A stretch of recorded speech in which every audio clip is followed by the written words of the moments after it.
اعوذ باللہ من الشیطان الرجیم بسم اللہ الرحمن الرحیم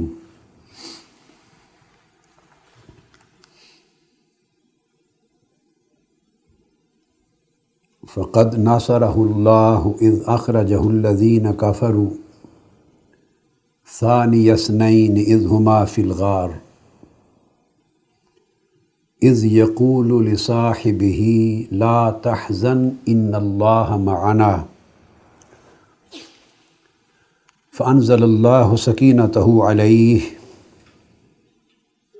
وأیدہ بجنود لم تروها وجعل کلمۃ الذین کفروا السفلی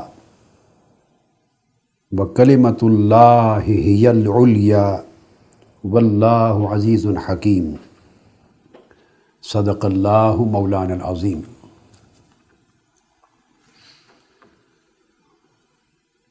محترم مشائخ اعظام، پیران کرام، علماء اور اساتذہ کرام، عزیز طلباء دین، جملہ اہل علم و فکر،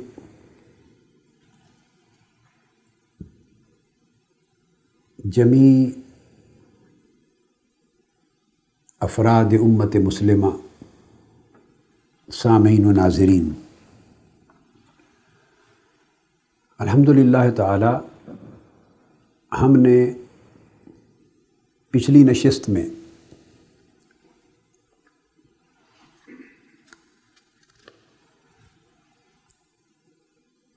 قرآن مجید کی آیات کریمہ سے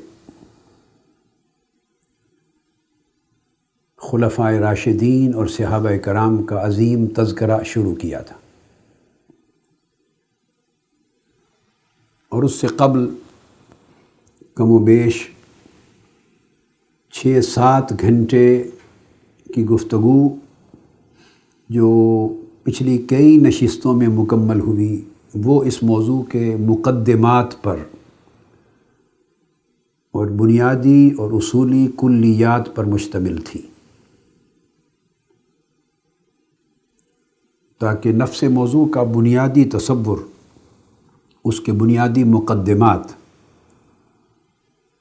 وہ ذہن نشین ہو جائے، اور وہ گفتگو ساری قرآن مجید، احادیث نبوی، نہج البلاغہ اور دیگر شیعہ حضرات کی نہایت معتبر کتب کے حوالے سے، اور خاص طور پہ خطبات سیدنا مولا علی المرتضیٰ کرم اللہ وجہ الکریم کے حوالے سے تھی۔ پچھلی نشست میں اسی آیت کریمہ کی تفسیر میں بیان کر چکا ہوں۔ شیعہ حضرات کی، جو ہمارے بھائی ہیں اہل تشیع، ان کی عظیم الشان اور نہایت ہی معتبر اور معتمد اور تاریخی تفسیر روح الجنان و روح الجنان، اس کے حوالے سے، جس کے مؤلف ہیں شیخ ابو الفتوح الرازی جمال الدین، جن کا میں نے ذکر کیا تھا کہ یہ 6 صدی ہجری کے بہت بڑے بزرگ شیعہ مفسر ہیں، یعنی ان کا زمانہ وہ ہے، آپ سمجھیں، جو حضور سیدنا غوث العظم رضی اللہ تعالیٰ عنہ اور امام ابو الحسن شاذلی اور امام سید احمد الرفاعی اور شیخ شہاب الدین سہروردی اور حضور خواجہ اجمیر، خواجہ معین الدین چشتی اجمیری رضوان اللہ تعالیٰ علیہم اجمعین جیسے بزرگوں کا دور تھا۔ یہ اس دور کے نہایت معتبر، معتمد، ثقہ ترین مفسر ہیں، جن کی کتاب سے، تفسیر سے بڑی تفصیلی گفتگو ہم کر چکے، اور جنہوں نے سیدنا صدیق اکبر رضی اللہ تعالیٰ عنہ کی صحابیت کو قطعیت کے ساتھ قرآن مجید سے ثابت کیا۔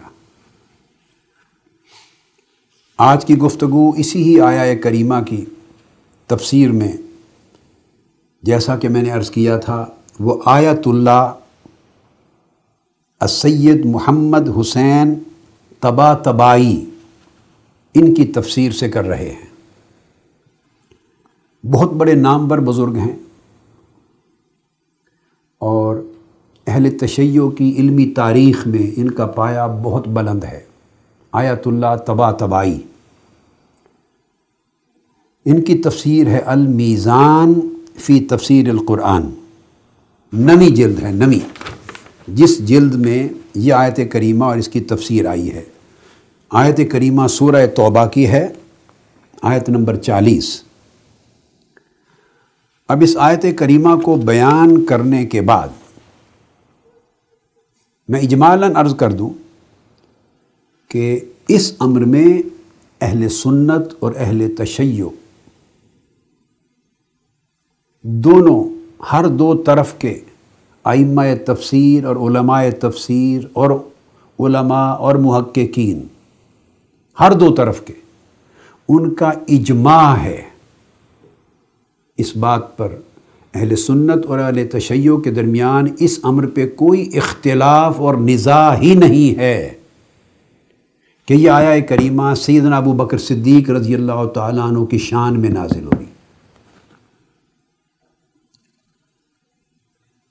تو قاعدہ کلیہ جو ذہن نشین کرنے کا ہے وہ یہ کہ کہیں تو قرآن مجید ذوات مقدسہ صحابہ کرام ہوں یا اہل بیت اطہار ہوں، ان کا ذکر عموم کے ساتھ کرتا ہے، اجمالی طور پہ کرتا ہے، اور تخصیصاً کسی ایک فرد کے لیے نہیں کرتا۔ اس سے مراد سارے صحابہ کرام اور جمیع اہل بیت اطہار کے نفوس قدسیہ ہوتے ہیں۔ کبھی تو ایسا ہوتا ہے، کبھی ایسا ہوتا ہے کہ بہت سی آیات کریمہ قرآن مجید میں نازل ہوئی، مگر ان کی تعویل کرتے ہوئے، تفسیر کرتے ہوئے صحابہ کرام سے، تابعین سے، اتباع التابعین سے اور علماء تفسیر سے مختلف اقوال مروی ہوتے ہیں۔ یعنی وہ یہ کہتے ہیں کہ یہ آیت فلاں کی شان میں نازل ہوئی، یہ آیت فلاں کی شان میں نازل ہوئی، اور اس پر اہل علم اور اہل تفسیر کے ہاں اختلاف ہوتا ہے، یعنی کئی اقوال پائے جاتے ہیں۔ وہ کئی اقوال کہ فلاں کی شان میں نازل ہوئی، دوسرے تابعین نے کہا فلاں کی شان میں نازل ہوئی، بعض دیگر تابعین نے کہا فلاں کی شان میں نازل ہوئی، بعض دیگر علماء نے کہا اس کا اطلاق فلاں پر ہے۔ یہ اقوال مختلفہ اہل سنت کی کتب تفسیر میں بھی پائے جاتے ہیں اور اہل تشیع کی کتب تفسیر میں بھی ہوتے ہیں۔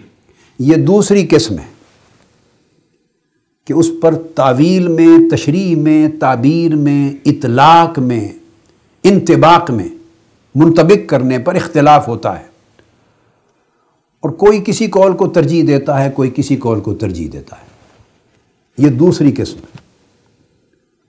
تیسری قسم ایسی آیات کریمہ کی ہے کہ جو کسی ایک شخص کے لیے وارد ہوئی، نازل ہوئی، اور اس پر کسی کا اختلاف ہی نہیں ہوتا، اس کی تعبیر و تشریح پر، اس کے اطلاق و انطباق پر، کہ فی من نزلت لا خلاف فیہ، کہ کس کی شان میں نازل ہوئی اس پر کوئی اختلاف نہیں ہوتا۔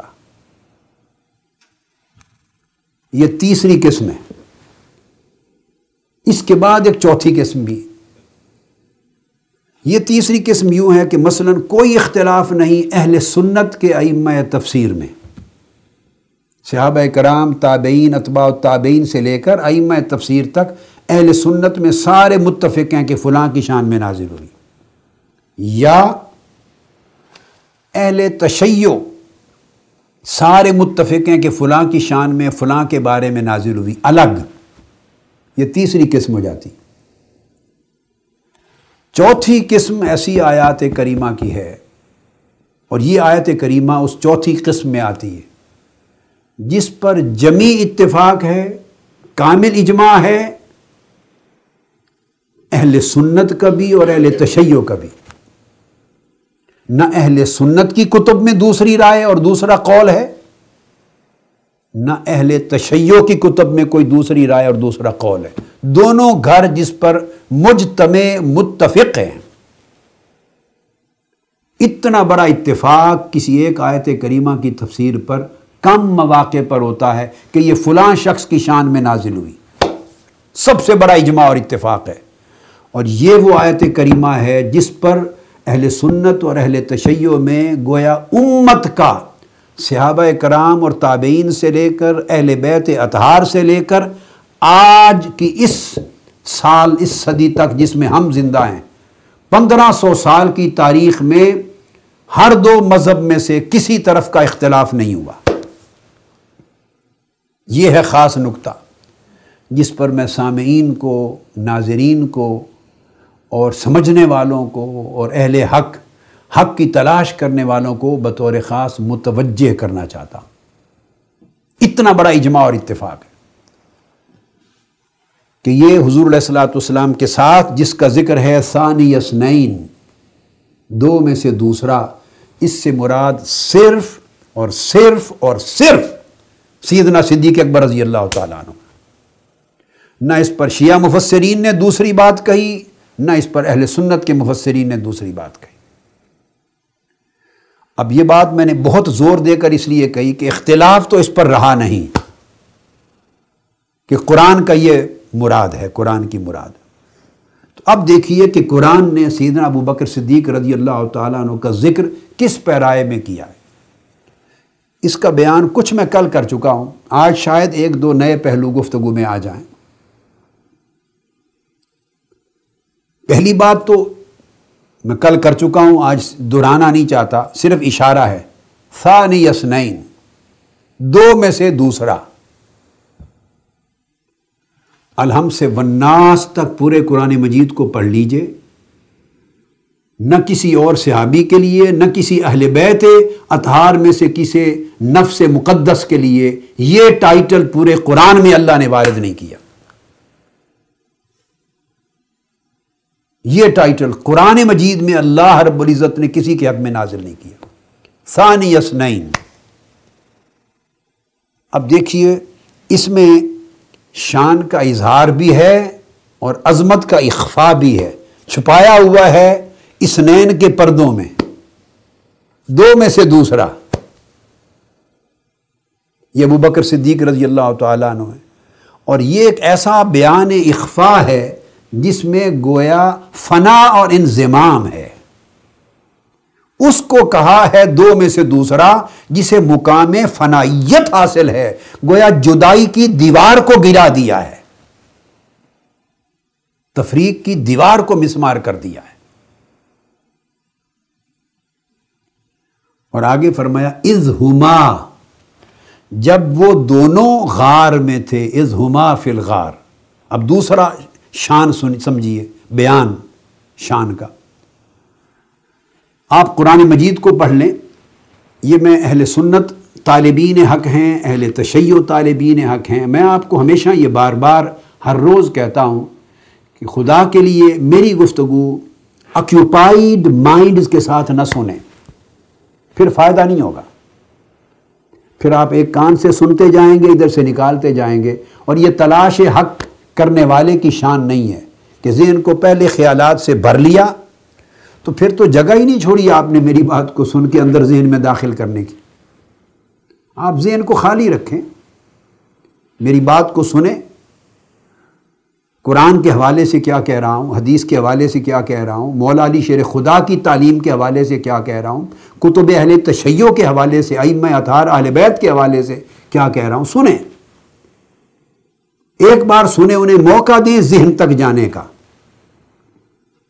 جو کچھ مولویوں اور ذاکروں نے ایک دوسرے کے خلاف تیر اندازی کی جنگ میں، جنگ و جدال میں، مجادلہ میں، امت کو ٹکڑے ٹکڑے کرنے کی مہم میں، سازش میں، دین کو ہلاک کرنے اور امت کو برباد کرنے کی سازش میں جو ایک جنگ جاری کر رکھی ہے، اس سے جو پراگندگی آپ کے ذہنوں میں آ گئی ہے، ایک لمحے اس پراگندگی کو ہٹا دیں اور بھری ہوئی سیاہی سے اپنی تختی کو ایک بار دھو لیں، گاچی سے، پانی سے دھو دیں۔ گنجائش رکھیں کہ میری بات آپ کے ذہن تک اندر چلی جائے، پھر سوچیں، آرام سے تولیں، بات میں سچائی، وزن اور صداقت نظر آئے تو ذہن میں رکھ لیں، دل میں رکھ لیں، قبول کر لیں، نہیں تو پھینک دیں بس۔ میں نے تو کبھی اس کے علاوہ جھگڑا ہی نہیں کیا کسی سے۔ میں جب خوارج وقت کو، خوارج عصر کو جب خطاب کرتا ہوں، جو آج کے دور کے خارجی ہیں، جن کے دل محبت اہل بیت سے خالی ہیں، جن کی طبیعتوں میں انقباض ہے، حب اہل بیت کے باب میں تنگی ہے، جو اہل بیت کی اور مولا علی کی اور سیدہ کائنات کی حسنین کریمین کی شان سن کر جن کے دلوں میں راحت نہیں ہوتی، جب انہیں خطاب کرتا ہوں ان سے بھی اسی طرح کی بات کرتا ہوں کہ آکیوپائیڈ نہ رہیں، ذہن کو انگیج نہ رہیں، خالی کر کے ذہن کو سنیں، بعد میں فیصلہ کریں۔ یہ عدل کا تقاضا ہے، تو سنیے اس کو۔ اور اس پر دوسری بات میں ہمیشہ یہ کہتا ہوں، بھئی آپ کی کتابوں نے کیا لکھا، فلاں کی کتابوں نے کیا لکھا، فلاں روایت میں کیا آیا، سب کتابیں، سب روایتیں چھوٹی ہیں، نیچے ہیں، سب سے بڑی اللہ کی روایت ہے جو بصورت وحی مصطفیٰ کو کی، سب سے بڑی اللہ کی کتاب ہے جو قرآن کی صورت میں نازل ہوئی۔ ہر شے سے اختلاف ہو سکتا ہے، قرآن سے اختلاف نہیں ہو سکتا۔ روایتوں میں 1000 بار غلطیوں کا امکان ہو سکتا ہے، قرآن میں غلطی کا امکان نہیں ہو سکتا۔ قرآن کی حفاظت کا ذمہ اللہ نے، قرآن کی آیت کسی نے گھڑ کے نہیں ڈالی، روایتیں بہت لوگوں نے گھڑ کے ڈالی، دور بنو امیہ میں بھی اور دور عباسی میں بھی، اس طرف سے بھی اس طرف سے بھی۔ اس لیے جرح و تعدیل کا فن وجود میں آیا تاکہ کھوٹے کو الگ کر دیا جائے، کھرے کو بچا لیا جائے۔ یہ ایک الگ باب ہے، ایک سائنس ہے۔ قرآن پر کسی جرح و تعدیل کے فن کا اطلاق نہیں ہے، سبحان اللہ، کیونکہ یہ لوگوں کی روایت نہیں ہے، راویوں کے ذریعے نہیں ہے روایت۔ اللہ رب العزت نے براہ راست بھیجا اور ایک ہی ٹرانسمیٹر راوی ہے درمیان میں، سیدنا جبرائیل امین،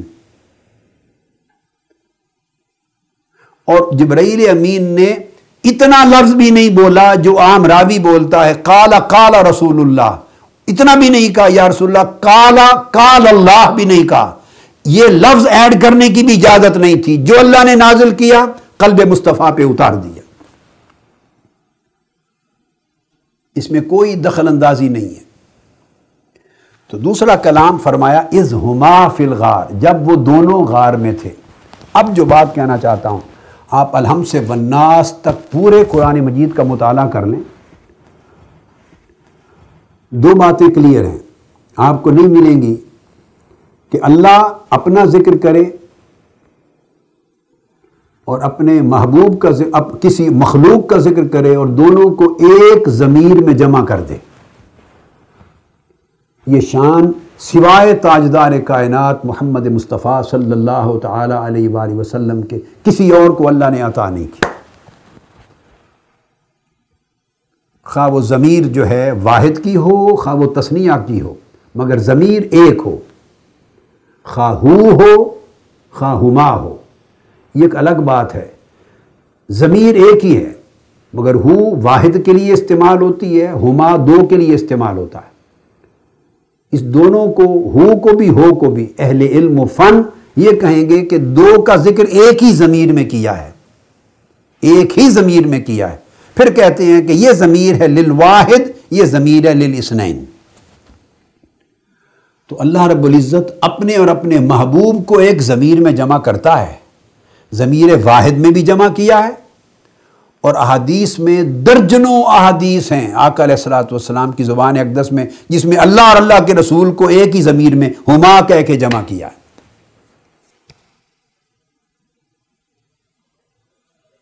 ایک استثناء ہے، اس کے سوا کوئی استثناء نہیں۔ اب یہ پوزیشن مخلوق کی ہے۔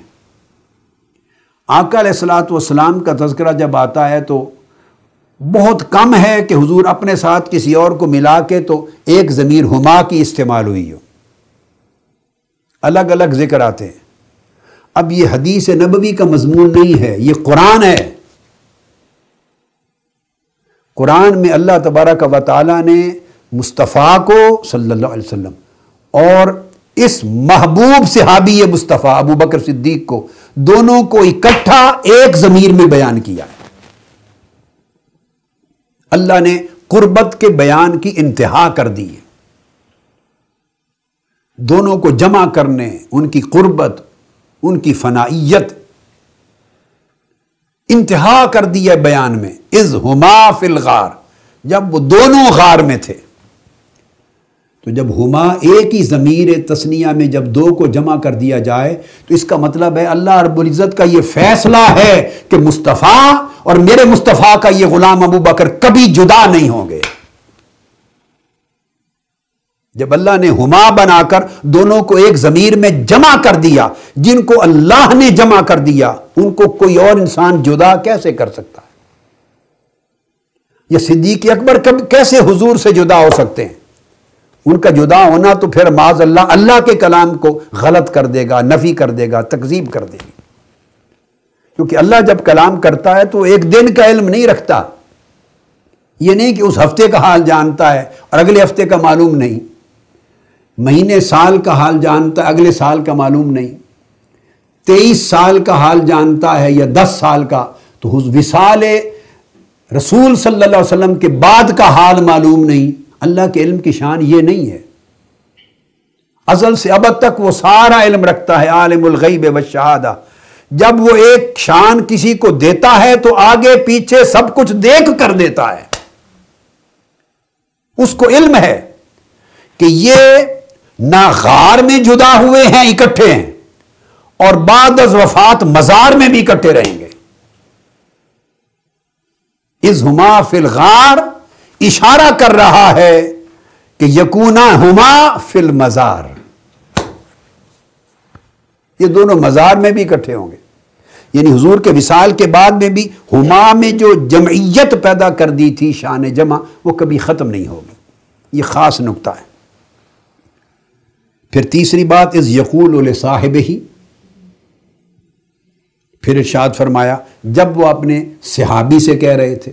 اس پر بات ہم کر چکے، آج بھی آئے گی، کہ واحد مقام ہے جس میں قرآن مجید نے، اللہ رب العزت نے قرآن میں ان ہزارہ نفوس قدسیہ میں سے ایک شخص کو چن کر اللہ نے اپنی زبان سے صحابی کہا ہے۔ جس کو اللہ نے صحابی مصطفیٰ کہا، کوئی مسلمان سوچ سکتا ہے کہ حضور کے وصال کے بعد وہ شان صحابیت سے گر جائے گا؟ اس کا مطلب ہے معاذ اللہ کو غلطی لگی یہ کہتے ہوئے۔ اب اللہ نے جس کو صحابی ڈکلیئر کر دیا تو اس کی صحابیت کو منسوخ کرنے کے لیے پھر قرآن کی آیت چاہیے، نص صریح، نص قطعی اور معین اور خاص۔ اس کو روایتیں اور واقعات، اباطیل اور قصے، کہانیاں اور تذکرے کروڑ بھی جمع ہو جائیں تو اللہ کی قرآن کی اس کتاب کی نص صریح کو اور نص قطعی کو منسوخ نہیں کر سکتے، جو اپنے مورد میں اور اپنے اطلاق میں بھی قطعی۔ لہذا سیدنا صدیق اکبر کی شان پر تو گفتگو کرنا تو صریحاً قرآن کو جھٹلا دینا ہے، منفی گفتگو کرنا۔ اذ یقول لصاحبہ، پھر فرمایا لا تحزن ان اللہ معنا۔ اب تک تو معیت تھی رسول کی اور ابو بکر صدیق کی، دو کی۔ اب تیسری اس مقام پر فرمایا ان اللہ معنا، اللہ ہم دونوں کے ساتھ ہے۔ اب اللہ کی معیت بھی مصطفیٰ اور ابو بکر صدیق کو مل گئی، اب تین ہو گئے، اللہ، رسول اور ابو بکر رضی اللہ تعالی عنہ۔ ان اللہ معنا، اللہ ہم دونوں کے ساتھ۔ ورنہ آقا علیہ السلام فرما دیتے اللہ میرے ساتھ ہے، ابو بکر نہ گھبراؤ، ہمیں کوئی گزند نہیں پہنچا سکتا۔ نہیں، فرمایا اللہ ہمارے دونوں کے ساتھ۔ تو بولیے جن کے ساتھ اللہ ہو، کیا ان کے قدم بھی کبھی لڑکھڑا سکتے؟ اللہ اپنی معیت کی ضمانت دے دے اور زبان مصطفیٰ سے دے، یہ وہ معیت نہیں ہے جو عمومی معیت ہر ایک کو نصیب ہے۔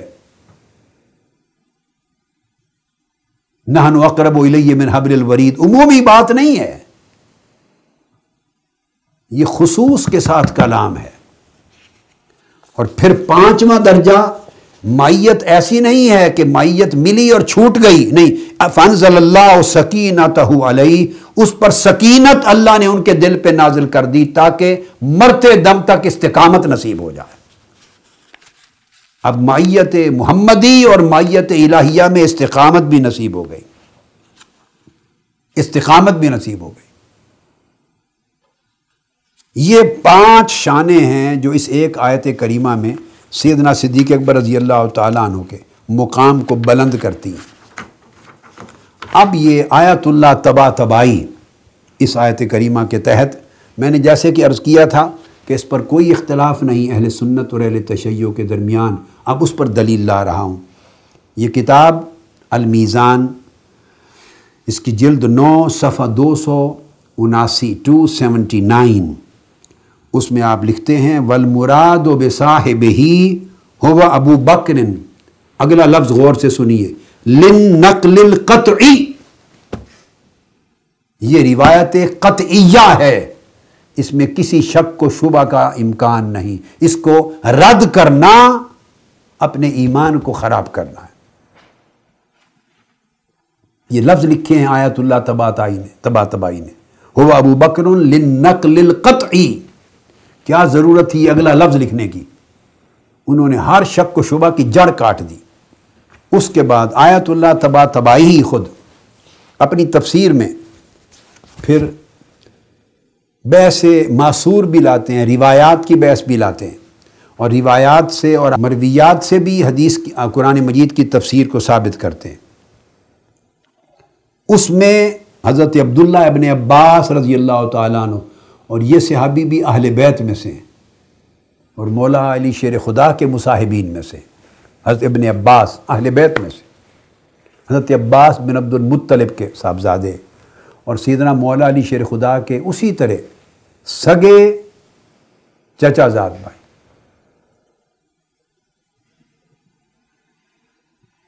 وہ فرماتے ہیں کہ لما خرج رسول اللہ صلی اللہ علیہ وسلم من اللیل، وہ بیان کر رہے ہیں تفصیل، جب آقا علیہ السلام رات کو نکلے تو غار ثور کی طرف چلے، فرماتے ہیں وَتَابِعَهُ ابو بکر، سیدنا ابو بکر صدیق رضی اللہ، اب اس روایت میں وہ کہتے ہیں ان کو پتہ چلا کہ آقا علیہ السلام ہجرت فرما گئے ہیں۔ ایک روایت آتی ہے کہ آقا علیہ السلام سیدنا ابو بکر صدیق کے گھر گئے اور ان کو ساتھ لے کے چلے، ساتھ لیا۔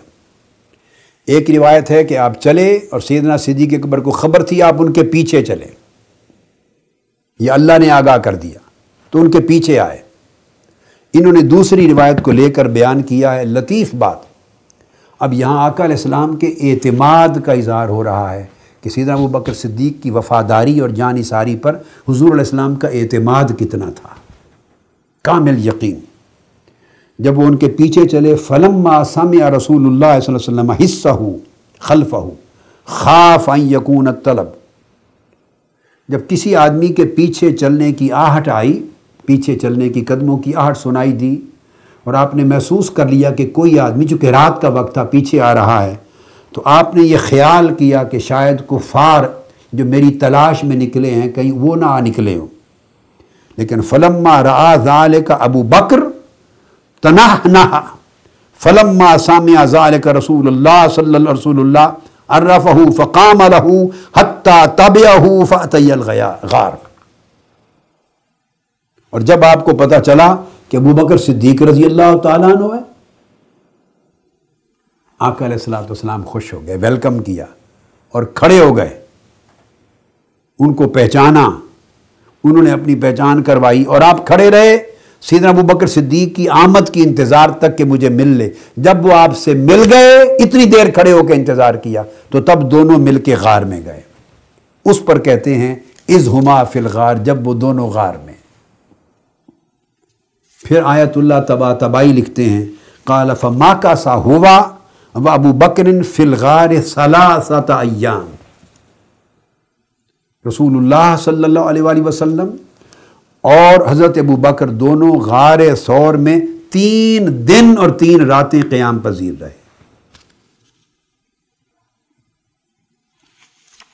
باقی تفصیل میں بیان کر چکا ہوں کہ 3 دن اور 3 راتیں جب قیام پذیر رہے تو اس وقت پھر آپ کے صاحبزادے عبد الرحمن بن ابی بکر صبح و شام گھر سے کھانا پہنچا جاتے، اور آپ کا غلام عامر بن فہیرہ بکریوں کے لا کے دودھ پہنچا جاتا، تو پورا گھر سیدنا صدیق اکبر کا آقا علیہ السلام کی نوکری پہ لگا رہا۔ اب ایک اگلا ریفرنس دے رہا ہوں، اہل تشیع حضرات کی بہت بڑی معتبر کتاب ہے، تفسیر کی کتاب البرہان فی تفسیر القرآن، البرہان۔ اس کے مصنف ہیں سید ہاشم بن سلیمان بن سید اسماعیل بن سید عبد الجواد الحسینی البہرانی، 1107 ہجری میں ان کا انتقال ہوا۔ اس تفسیر کی کتاب کا اور چھپی ہوئی ہے قم سے، مطبع علمیہ قم، مطبع علمیہ قم کی چھپی ہوئی تھی۔ میزان بھی ایران کی چھپی ہوئی تھی۔ تمام کتب جن کے ریفرنس دے رہا ہوں یہ سب قم اور تہران کی چھپی ہوئی۔ 1393 ہجری کا مطبوعہ ہے، طبع جو میرے پاس ہے اس وقت، مطبع علمیہ قم کا، اس کی دوسری جلد ہے اور طبع ثانیہ ہے، سیکنڈ ایڈیشن ہے یہ۔ اب اس آیت کریمہ کی تفسیر میں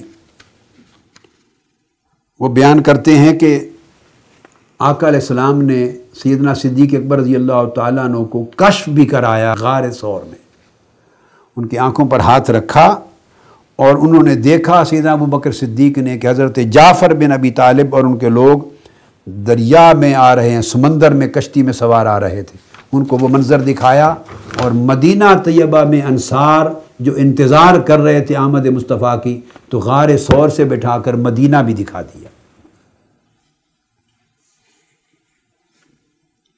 یہاں ایک بڑی دلچسپ روایت بیان کرتے ہیں صاحب برہان، صفحہ 126 پر اسی آیت کے تحت، اور سید رضی، یہ سید رضی ہیں جو مؤلف اور مرتب ہیں نہج البلاغہ کے، وہ اپنی کتاب الخصائص میں روایت کرتے ہیں،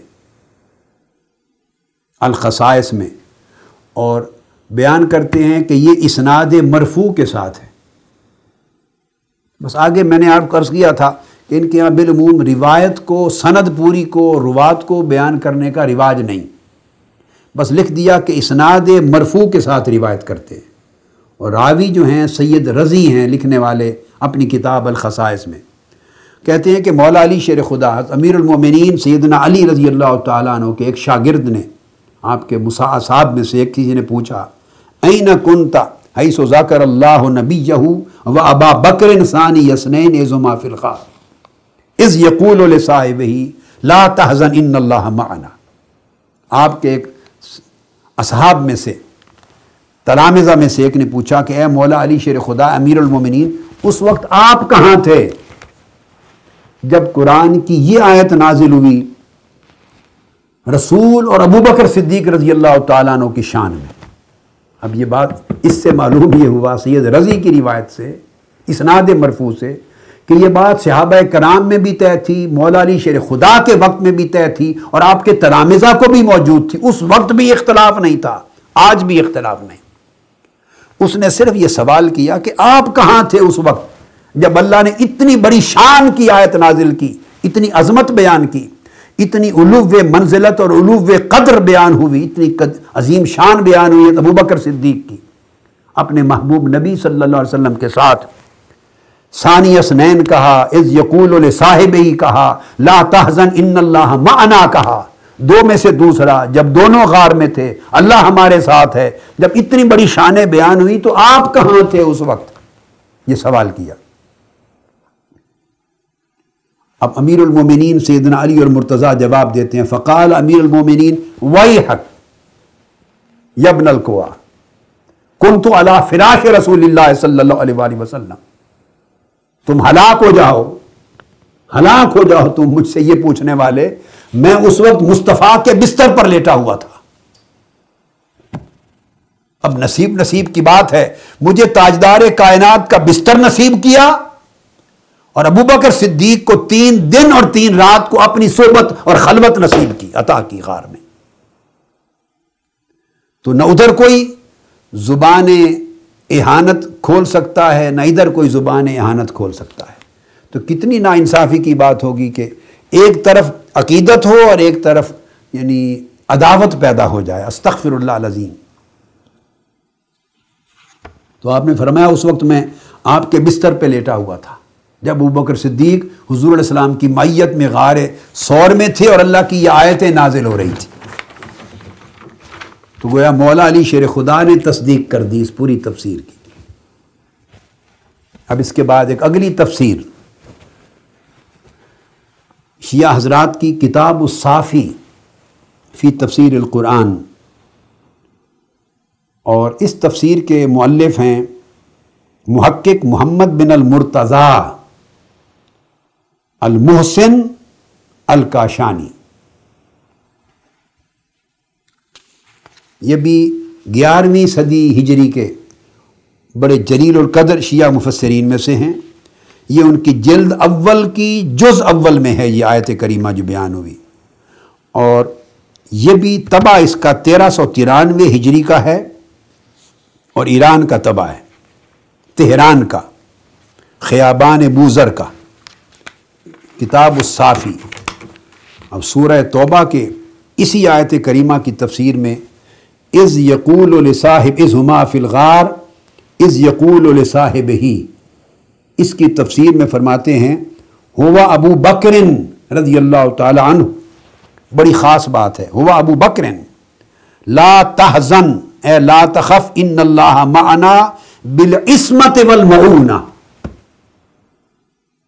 اے ابو بکر غم نہ کر، خوف نہ کر، اللہ ہمارے ساتھ ہے، یعنی اس نے ہمیں اپنی عصمت اور اپنی مدد کے ساتھ اپنی حفاظت میں لے لیا ہے. تو گویا اب یہ کتاب الصافی شیعہ حضرات کی تفسیر کے تحت سیدنا صدیق اکبر رضی اللہ تعالیٰ عنہ کو اللہ نے اپنی عصمت و معونت کی حفاظت عطا کی. تو جس صحابی رسول کو اللہ اپنی عصمت اور معونت کی حفاظت عطا کرے اس کے قدموں میں کبھی بھی زندگی تا دم حیات تزلزل آ سکتا ہے. اور یہ جو بات ہے آگے پھر آپ کی شیعہ حضرات کی ایک جلیل القدر کتاب ہے کتاب الکافی. کتاب الکافی بہت بڑی اصول میں سے ہے، ان کے اصول 4 میں، جیسے ہماری سیاستہ ہیں اور بخاری مسلم کا درجہ ہے اس درجے کی کتاب. اس میں عن الامام باقر علیہ السلام. اب اس آیت کی تفسیر میں سیدنا امام محمد الباقر علیہ السلام کا قول روایت کیا ہے، اور فرماتے ہیں کہ ان رسول اللہ صلی اللہ علیہ وسلم اقبل یقول لابی بکر فی الغار اسکن فإن اللہ معنا. حضور علیہ الصلوۃ والسلام نے اپنا چہرہ مبارک حضرت ابو بکر کی طرف کیا اور چہرہ مبارک کر کے فرمایا ابو بکر بالکل اطمینان سے رہ، سکون کر، اللہ ہم دونوں کے ساتھ ہے، اللہ ہم دونوں کے ساتھ ہے. انہوں نے بھی سیدنا امام باقر علیہ السلام نے بھی تصدیق کی، اور اللہ کی یہ جو سکینت ہے اور معیت ہے اس میں حضور علیہ السلام کے ساتھ سیدنا ابو بکر صدیق کو شریک کیا، یہ امام محمد باقر علیہ السلام. اب یہ قرآن کا بیان ہے اور تفسیریں ائمہ اطہار اہل بیت کی ہیں، کتابیں شیعہ حضرات کی ہیں تفسیریں. جب اس میں ابو بکر صدیق رضی اللہ تعالیٰ عنہ کو آقا علیہ السلام کے ساتھ اللہ اور اللہ کے رسول کی معیت بھی حاصل ہے، عصمت بھی حاصل ہے، معونت بھی حاصل ہے، حفاظت بھی حاصل ہے، سکینت بھی حاصل ہے، استقامت بھی حاصل ہے، تو بعد کے کتابوں کی روایات پر مبنی قصے کہانیوں اور واقعات پہ یقین کر کے آپ قرآن کے بیان کو اگر منسوخ کر دیں تو بتائیے کس درجے کا یہ ایمان ہوگا، کس درجے کا عدل اور انصاف ہوگا. یہ ائمہ اطہار اہل بیت کے اقوال ہیں، مولا علی شیر خدا کے ہیں، امام محمد الباقر کے ہیں، قرآن مجید کی تفسیر ہے. پھر آگے اسی طرح آتا ہے حوالہ تفسیر اثنا عشری. تفسیر اثنا عشری اہل تشیع کی بڑی معروف جلیل القدر تفسیر. مؤلف ہیں اس کے حسین بن احمد الحسینی الشاہ عبد العظیمی، تہران کے پاس شاہ عبد العظیم مزار بھی ہے۔ حسین بن احمد الحسینی الشاہ عبد العظیمی، ان کی تفسیر جلد 5 وہیں ایران کا طبع ہے۔ اس میں وہ فرماتے ہیں، لکھتے ہیں، یہی شان ثانی اثنین اذ ہما فی الغار، وہ کہتے ہیں یعنی 2 نفر بودند حضرت پیغمبر صلی اللہ علیہ وآلہ وسلم و ابی بکر، صرف 2 نفر تھے، صرف 2 ہستیاں تھی غار میں، کوئی تیسرا نہ تھا۔ ایک حضرت پیغمبر صلی اللہ علیہ وآلہ وسلم تھے، ایک ابو بکر صدیق رضی اللہ تعالی عنہ میں تھے۔ آگے کرتے ہیں اذ ہما فی الغار، یہ ذکر ہے قرآن میں جب وہ دونوں غار میں تھے۔ یہاں انہوں نے بڑا لطیف نکتہ بیان کیا ہے، خاص تفسیر اثنا عشری میں شاہ عبد العظیمی نے۔ وہ فرماتے ہیں کہ آن 2 نفر در غار بودند حضرت پیغمبر و ابی بکر، 2 افراد، 2 جانیں، 2 تن جو غار میں موجود تھے۔ ہم تو بھائی 5 تن بھی مانتے ہیں اور قرآن کے بیان کیے ہوئے یہ 2 تن بھی مانتے ہیں۔ کوئی مانے نہ مانے، میں نے عمر بھر 5 تن کی بات کی ہے، حدیث سیاح سے کی ہے، تو 5 تن بھی مانتے ہیں، اور یہاں قرآن اذ ہما فی الغار 2 تن بیان کر رہا ہے۔ تو پر طریقہ اہل ایمان کا یہ ہونا چاہیے کہ یہ 2 تن بھی مانیں، وہ 5 تن بھی مانیں۔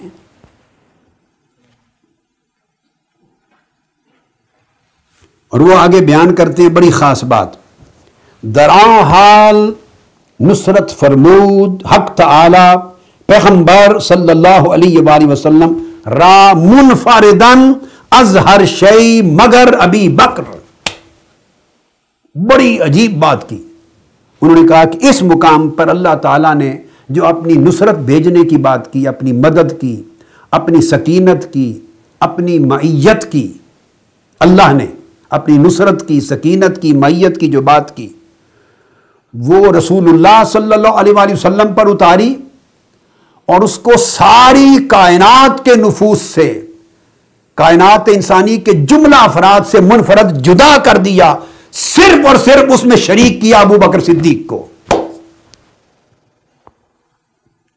دیکھ لیں، اب یہ میرا کلام تو نہیں ہے، میں پھر دہرا رہا ہوں، اہل تشیع حضرات، نوجوان نسل، پڑھے لکھے لوگ، میں نے آپ کو عرض کیا سنیت اور شیعیت کو تھوڑی دیر ذرا ایک سائیڈ پہ رکھ لیں، ٹیبل پہ رکھ لیں، ایک سائیڈ پر ذہن خالی رکھ لیں، اور تفریقے کے ماحول سے نکل کر خالی و ذہن ہو کر قرآن اور قرآن کی تفسیر ائمہ اطہار اہل بیت کی زبان سے، کتب شیعہ سے، بس اس کو سنیے۔ یہ تفسیر جو میں نے آپ کو حوالہ دیا ہے، تفسیر اثنا عشری جلد 5، حسین بن احمد الحسینی الشاہ عبد العظیمی، وہ کہتے ہیں کہ اللہ نے جو مدد و نصرت و معیت و سکینت اتاری اس وقت، اسے منفرد کر دیا، ساری کائنات کے ہر فرد کو اس سکینت خاصہ سے الگ کر دیا، تو صرف مصطفیٰ پر اتاری اور شریک کیا پوری دنیا میں فقط ایک فرد کو، ابو بکر صدیق کو، حضور کے ساتھ ان کو خاص کر دیا۔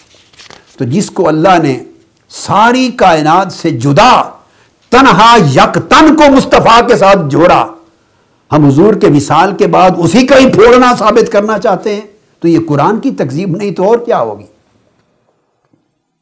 میرے بھائیوں، میرے عزیزوں، بس ٹھنڈے دل سے ذرا سوچئے، یہ نقطہ نظر بعد کے ادوار فتن کی پیداوار ہے۔ جب بنو امیہ اور بنو عباس کے زمانوں میں جھگڑے شروع ہو گئے تھے، اور جھگڑوں میں، اختلافات میں، ایک دوسرے کے خلاف غلط روایتوں کے گھڑنے میں، واقعات گھڑنے میں، تو طرح طرح کے راوی جیسے کئی پیدا ہو گئے، جیسے بارش کے موسم میں بدنی مینڈک اور کیا کیا نکل آتا ہے، اس طرح راوی اور لکھنے والے اور بیان کرنے والے قصہ خواں پیدا ہو گئے۔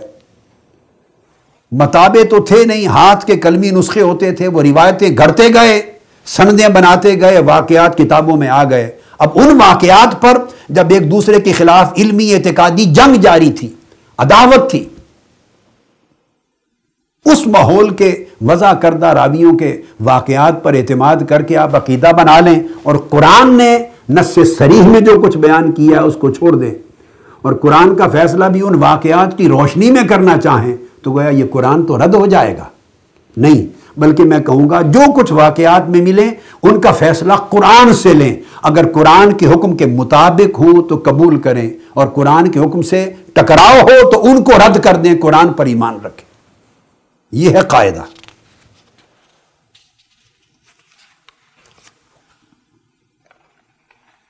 اس کے بعد آگے اگلے ہی صفحہ پر وہ پھر بیان کرتے ہیں لا تحزن ان اللہ معنا. وہ کہتے ہیں یقول لصاحبی، وہ کہتے ہیں کہ فرمود پیغمبر صلی اللہ علیہ وآلہ وسلم صاحب خود ابو بکر، پیغمبر خدا صلی اللہ علیہ وسلم صاحب خود اپنے صحابی ابو بکر سے فرمانے لگے لا تحزن ان اللہ معنا، ترساں مباش کہ خدا تعالی باشد بنصرت و غلبہ، اللہ ہم دونوں کے ساتھ ہے، مدد میں بھی، غلبہ میں بھی، سکینت میں بھی، استقامت میں بھی. غم زدہ نہ ہو، خوف زدہ نہ ہو. اب اس کے بعد اگلی تفسیر ہے، اس کا نام ہے تقریب القرآن الی الاذہان. تقریب القرآن الی الاذہان، اس کا والیوم 10 ہے، الجزء العاشر، 10ویں جلد. اور یہ تفسیر ہے اہل تشیع کی بڑی معتبر تفاسیر میں سے آیت اللہ العظمیٰ السید محمد الشیرازی.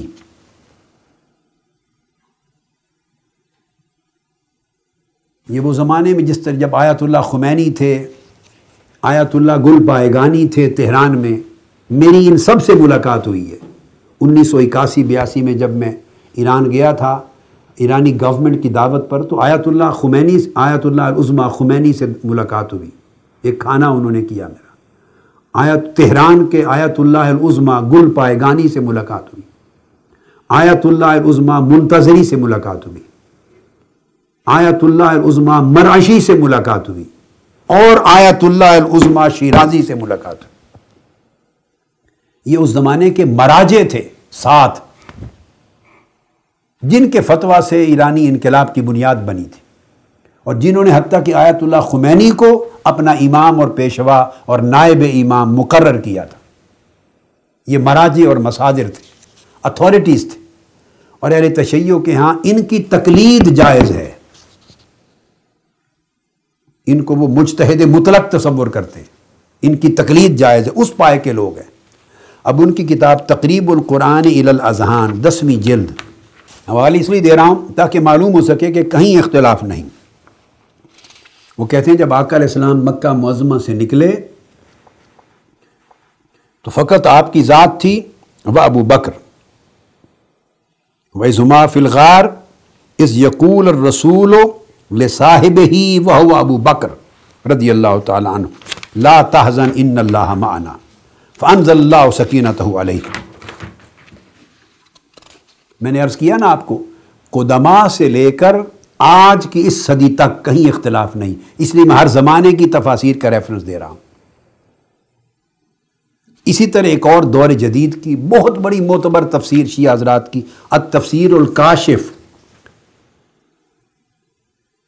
علامہ محمد جواد مغنیہ کی التفسیر الکاشف، اس کی جلد 4 ہے،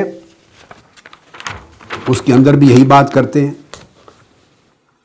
وہ بیان کرتے ہیں اس آیت کو بیان کر کے المراد بثانی اثنین والصاحب، وہ لکھتے ہیں کہ ان دونوں کلمات سے مراد ثانی اثنین کون ہے اور اذ یقول لصاحبہ صاحب صحابی کون ہے، کہتے ہیں وہ ابو بکر. ثانی اثنین بھی ابو بکر ہیں اور صاحب ہی میں بھی مرجع ابو بکر کی طرف ہے ضمیر کا. لأنه كان مع النبی فی ہجرتہ صلی اللہ علیہ وآلہ وسلم، اور حضور علیہ السلام نے ان کو چنا تھا ساتھ لے جانے کے لیے. اب ایک اور بڑی قدیم تفسیر کی طرف آ رہا ہوں.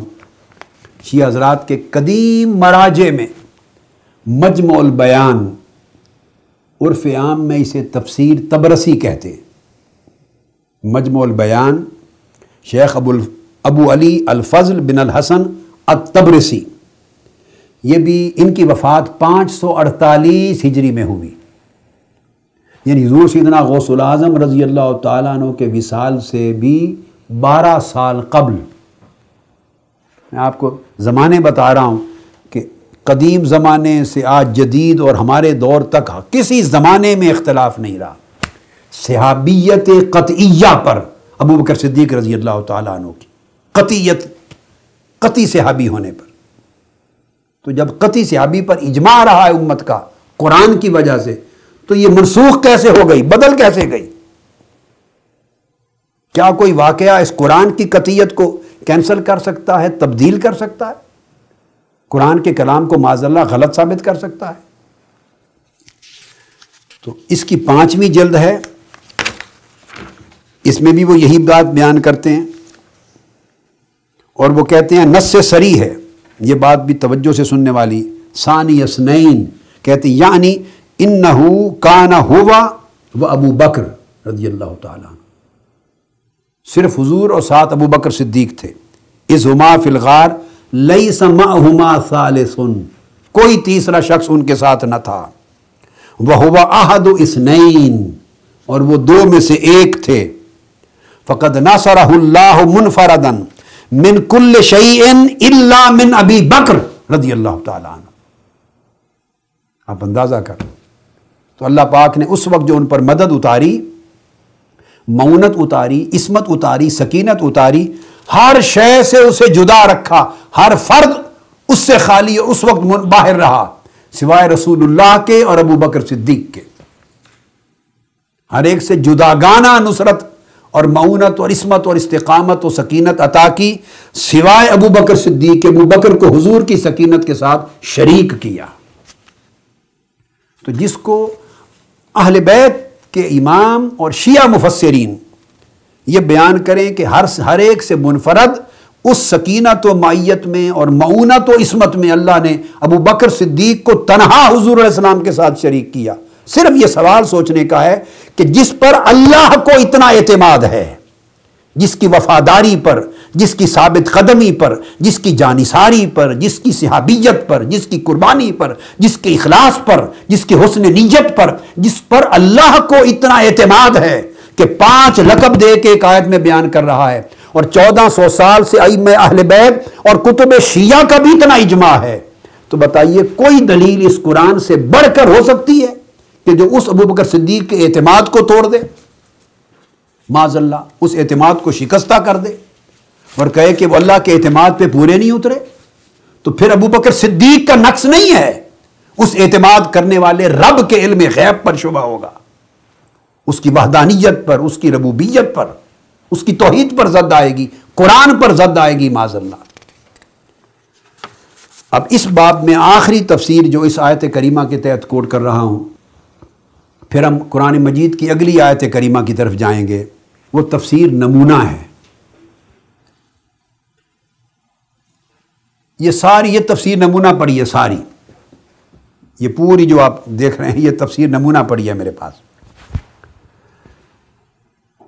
تو یہ تفسیر نمونہ بہت بڑی معروف تفسیر ہے اہل تشیع کی، اور استاد محقق ناصر مکارم شیرازی کی، اور اس کی 7ویں جلد ہے، 7ویں سورہ توبہ کی تفسیر میں، اور اس میں بھی وہی بات کرتے ہیں کہ اس سفر میں، سفر پر خطر میں، وہ کہتے ہیں کہ سوائے ابو بکر صدیق کے حضور علیہ السلام کے ساتھ اور کوئی نہ تھا۔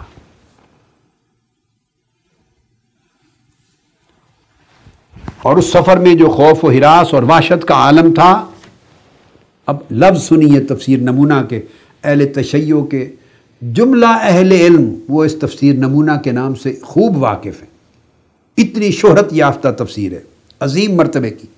وہ کہتے ہیں اس وحشت اور خوف و ہراس کے عالم کا جو سفر تھا، اس میں فقط ایک ساتھی تھا، اور اس کو کہتے ہیں وہ کون تھا؟ یار و ہم سفر پیامبر۔ وہ حضور کے صرف ہم سفر ہی نہیں تھے بلکہ حضور کے یار بھی تھے۔ اب اس سے پتہ چلا کہ جب ہم یار غار کہتے ہیں، یار غار، یار مزار، یہ صرف اہل سنت کا دیا ہوا لقب نہیں ہے۔ پہلے وقتوں میں تو اہل تشیع مفسرین اور علماء محققین بھی یہ مانتے رہے ہیں۔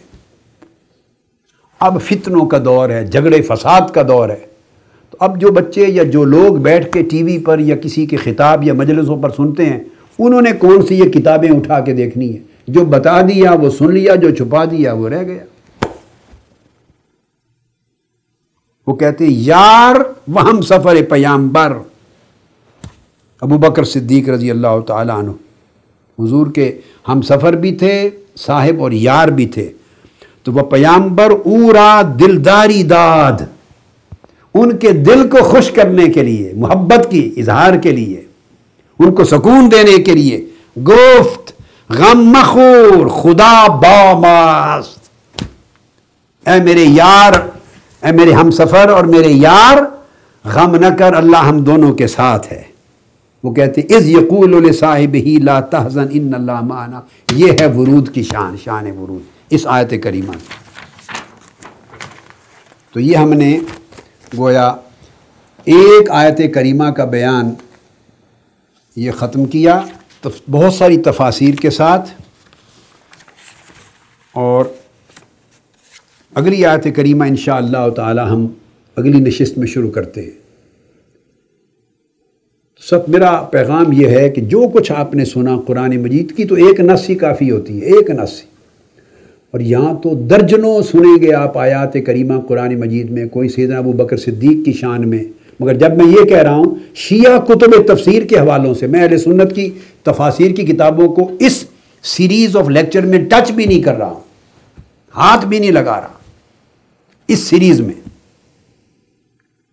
کوئی سیدنا صدیق اکبر کی شان میں آیت بیان ہوگی، کوئی سیدنا فاروق اعظم کی شان میں، کوئی سیدنا عثمان غنی کی شان میں، جن تین صحابہ کرام کا خلفاء کا انکار بعض اوقات غلطی سے ذہن میں آتا ہے، جن کے خلاف ذہن بنائے گئے ہیں، اور کچھ خلفاء اربعہ چاروں کی شان میں، کچھ جمی صحابہ کی شان میں، کچھ ان کی خلافت راشدہ کی شان میں۔